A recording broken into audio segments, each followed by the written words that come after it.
Hi friends, வாங்க இன்றைக்கி ரொம்ப சிம்பிளான சமையல் தான். இங்கே பாருங்கள், நான் பாசிமதி அரிசி வந்து ஒரே ஒரு கை இருந்தது ஃப்ரெண்ட்ஸ். இப்போ ஜீரக சம்பா வாங்கிட்டு வந்திருக்கேன் இந்த தடவை டிமார்ட்டில். சரி, ஓகே, நம்ம தக்காளி சாதம் தான் பண்ண போகிறோம் ஃப்ரெண்ட்ஸ். அதனால் நானும் என் பையன் மட்டும்தான். மருமக இன்றைக்கி தான் ஊர்லேருந்து வர்றாங்க. சரி, இதை வந்து நான் குக்கரில் வந்து விசில் விட்டேன் அப்படின்னா எனக்கு அந்த திட்டம் தெரியாது, ஒரு மாதிரி நொசன்னு இருக்கும். அதனால் இப்போ நம்ம இந்த மாதிரி நம்ம நல்லா வேக வச்சுட்டு நம்ம வடிச்சுக்கலாம். அப்போ தான் நம்ம தக்காளி சாதம் சூப்பராக இருக்கும். இந்த பக்கம் வந்து நான் எண்ணெய் விட்டு வெடித்து ஜீரகம் போட்டிருக்கேன். கடலைப்பருப்பு வேண்டான்ட்டு கடலைப்பருப்பு போட்டால் என் பையனுக்கு தாளிப்பு போட்டால் பிடிக்காது ஃப்ரெண்ட்ஸ். இது இன்றைக்கி நம்ம ரெண்டும் தான். அதுக்கப்புறம் ஒரு ஸ்பெஷலான ஒரு இது பார்க்க போகிறோம். என்னென்னு பார்த்தீங்கன்னா, இது வந்து இங்கே பாருங்கள், எக்ஸ்பைரி டேட்டுக்கு உங்களுக்கு தெரியுதா, 13/8/2026. இது வந்து நாளை கழிச்சோட முடியுது. மில்க் மஸ் பன்னீர். அதனால் இந்த பன்னீரை வந்து பஜ்ஜி மாதிரியோ இல்லை ஃப்ரை பண்ணுற மாதிரியோ பண்ணிடலாம் அப்படின்ட்டு. அதுக்கப்புறம் தக்காளி சாதத்துக்கு வந்து ஒரு 5 பச்சை மிளகா, 3 தக்காளி கட் பண்ணி வச்சுருக்கேன். தக்காளி சாதம் தான் இன்றைக்கி நம்ம போட போகிறோம் ஃப்ரெண்ட்ஸ். வாங்க தக்காளி போட்டு வதக்கிடலாம். இப்போது நான் கடுகும் அதுவும் போட்டு நல்லா அந்த சத்தம் அடங்கிருச்சு. இப்போ நம்ம தக்காளி கட் பண்ணி வச்ச தக்காளியை சேர்த்துக்கலாம்.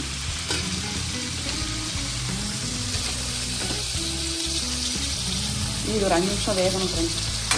இப்போ நம்ம தக்காளியை நல்லா வதக்கிக்கலாம். இதை நம்ம அந்த பன்னீரை வந்து இப்போ ரெடி பண்ணிக்கலாம். பன்னீரை ரெடி பண்ணிட்டு வந்துடுறேன்.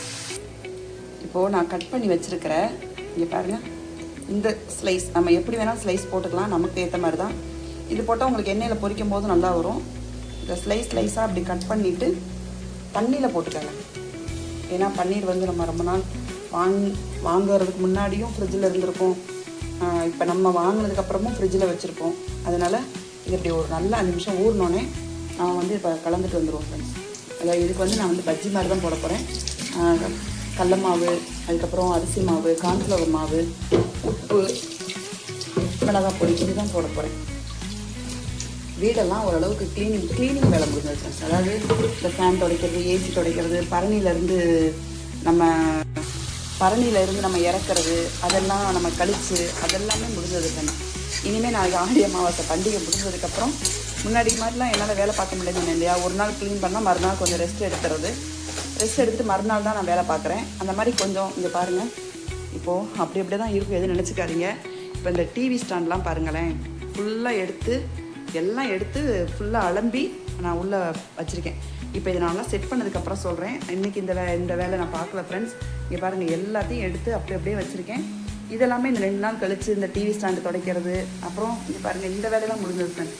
இந்த சிமிலி மட்டும் அவ்வளோ பிசுக்காக இருந்துச்சு. இதை நேற்றுக்கு வந்து என்ன பண்ணியிருக்காங்க, க்ளீன் பண்ணுறவங்க ஏதோ ஒரு இது மாதிரி போட்டு தின்னர் மாதிரி போட்டு க்ளீன் பண்ணி இங்கே பாருங்கள், இப்போ தொட்டால் அப்படியே ஃப்ரெஷ்ஷாக இருக்கிற மாதிரி இருக்குது. அப்புறம் இந்த கிளாஸ் எல்லாமே நமக்கு என்ன படியும் இல்லையா, இதெல்லாமே வந்து க்ளீன் பண்ணி எல்லாம் ஜாமான்லாம் கொட்டி வச்சாச்சு.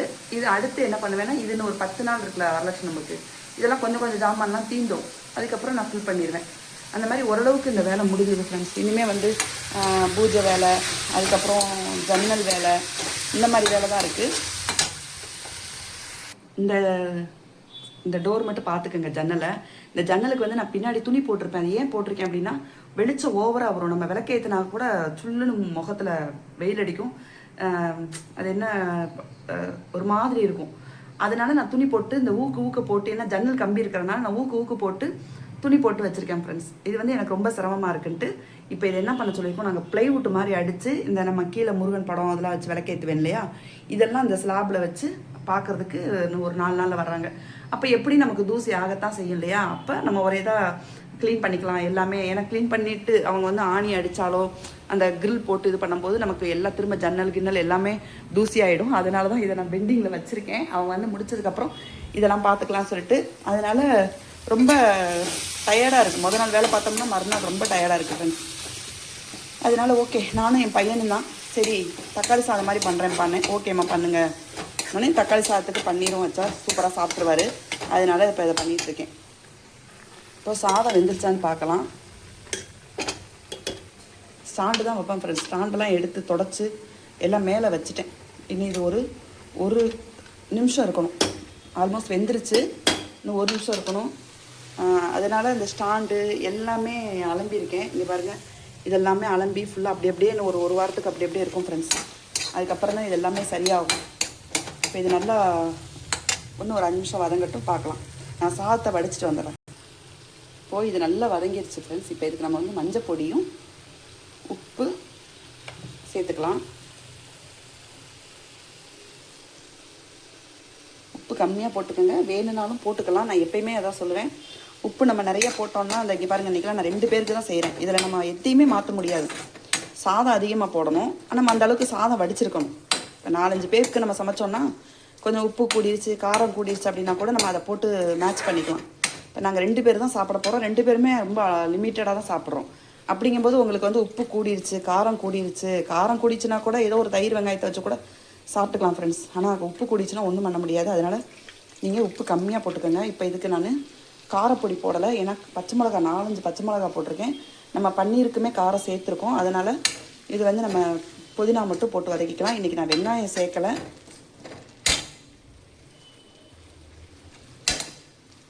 இந்த மாதிரி இன்னும் கொஞ்சம் அந்த உட் ஒர்க்கெலாம் இருக்கிறனால கம்ப்ளீட்டாக நான் இது பண்ணல ஃப்ரெண்ட்ஸ். ஏன்னா நாளைக்கு ஆடி அமாவாசை, எங்களுக்கு அதுலேயே போயிடும் நேரம். காலையில் வந்து பூஜை காமிக்கிறேன், எப்படி பண்ணுறேன்றதை நாளைக்கு பண்ணுறதை காமிக்க முடியாது, ஏன்னா குழந்தை இருக்கிறனால. அதாவது எப்படி பண்ணுவோம் அப்படிங்கிறத நாளைக்கு நான் சொல்கிறேன். செம்மண்ணில் பார்வதி பரமேஸ்வரன் பிடிச்சி அவங்களுக்கு மஞ்சள் இது கட்டி சரடு கட்டி அவங்களுக்கு நம்ம பூஜை பண்ணணும் ஃப்ரெண்ட்ஸ். நாங்கள் ஃபஸ்ட்டு அந்த வருஷத்தில் வந்து ஆடி முதல் அந்த ஆடி அமாவாசை ஃபஸ்ட்டு சரடு கட்டிக்குவோம் ஃப்ரெண்ட்ஸ் பூஜை பண்ணி. அதுக்கப்புறம் கருட பஞ்சமி இந்த 17ஆம் வருது இல்லையா, அப்போது ஒரு கையில் சரடு கட்டிக்குவோம். 3ஆவது சரடு வந்து வரலட்சுமி நோம்பு அன்னைக்கு. இந்த வருஷத்தில் இந்த 3 சரடு தான் நாங்கள் கட்டிப்போம். இது 3மே எங்களுக்கு ரொம்ப விசேஷமான ஒரு இது. இப்போ இதை நம்ம அமர்த்திடுவோம். நமக்கு ரெடி ஆகிடுச்சு ஃப்ரெண்ட்ஸ். சாதம் இங்கே பாருங்கள் வடிச்சிட்டு வந்துட்டேன். சுடுது, நல்லா சூடு அப்படி தாங்க ஃப்ரெண்ட்ஸ். இங்கே பாருங்கள், இப்போ வடித்து வச்சுருக்கேன். இது ஒரு 5 நிமிஷம் ஆகிடுச்சுன்னா அப்படியே நல்லா பொழுன்னு ஆகிடும். இப்போ நம்ம அதை பன்னீர் ரெடி பண்ணிட்டு வந்துடுறோம். இப்போது இதுக்கு வந்து கடல மாவு 2 டீஸ்பூன், 1 டீஸ்பூன் வந்து கார்ன்ஃப்ளவர் மாவு, கொஞ்சம் போல் மஞ்சள் பொடி, கொஞ்சம் போல் மிளகாய் பொடி, உப்பு. நீங்கள் உப்பு வந்து ரொம்ப ரொம்ப கம்மியாக போட்டுக்கோங்க ஃப்ரெண்ட்ஸ். ஏன்னா பன்னீர்லேயே உங்களுக்கு இந்த பால் தன்மை உள்ளது எல்லாமே வந்து உப்பு இருக்கும். ஆனால் 2வது பன்னீரில் வந்து கொஞ்சம் ஜாஸ்தியாகவே இருக்கும். அதனால் நீங்கள் பன்னீருக்கு மட்டும் லைட்டாக உப்பு போட்டுக்கோங்க. ஏன்னா ரொம்ப உப்பு கரிச்சதுன்னா நம்மளால் ஒன்றுமே பண்ண முடியாது. இப்போ இதெல்லாம் நான் பிரட்டிட்டு வந்துடுறேன், அதாவது சேர்த்துட்டு வந்துடுறேன். இப்போ பாருங்கள், நல்லா வந்து பெரட்டி இந்த மாதிரி எடுத்து வச்சுருக்கேன் ஃப்ரெண்ட்ஸ். இது வந்து நம்ம சாப்பிடும்போது தான் எண்ணெயில் போடுவேன். இது ஒரு 5 நிமிஷம் ஊறட்டும். இதை க்ளோஸ் பண்ணிடலாம். அடுத்து நம்ம சாதத்துக்கு கிளறிடுவோம், தக்காளி சாதத்துக்கு.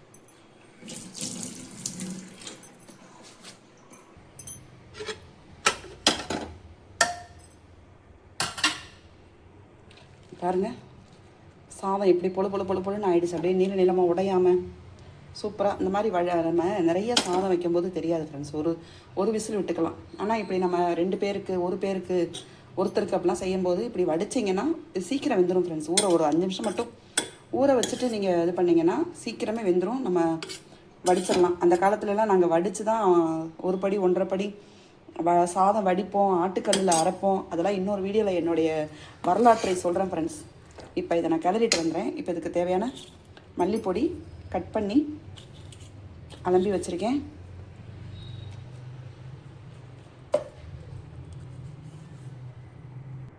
இப்போ இதுக்கு தேவையான அளவு பெருங்காயம்.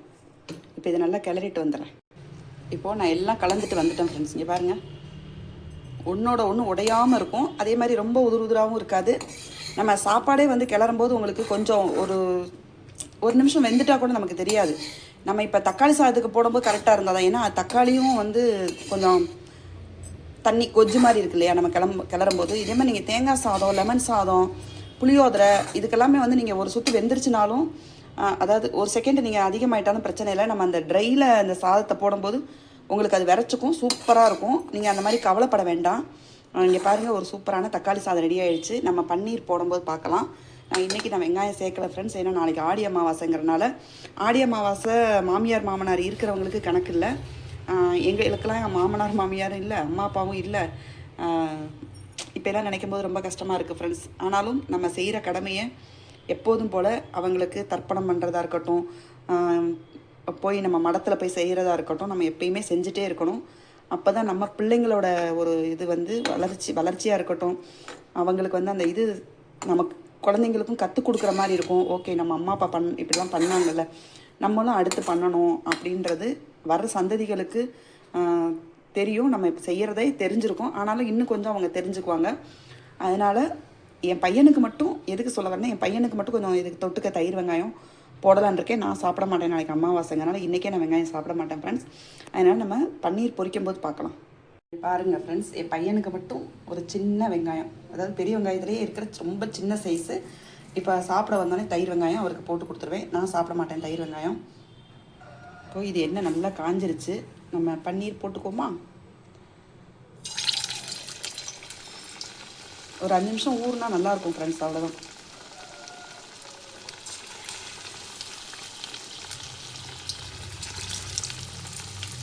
பையன் சாப்பிட உட்கார போகிறாரு, அதனால சரி டக்குன்னு போட்டுருவோம். சூப்பராக இருக்கும் ஃப்ரெண்ட்ஸ், ஆனால் சூடாக போடணும்.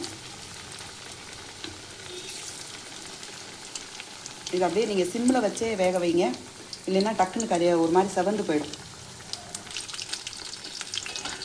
இப்போது நல்லா மேலே வர ஆரம்பிச்சிட்டு இப்போ அப்படியே நம்ம திருப்பி போட்டுக்கலாம் ஃப்ரெண்ட்ஸ். நான் காரம் ரொம்ப போடலை, ஏன்னா என் பையனுக்கு வந்து காரம் சாப்பிட மாட்டார், ரொம்ப சாப்பிட மாட்டார்.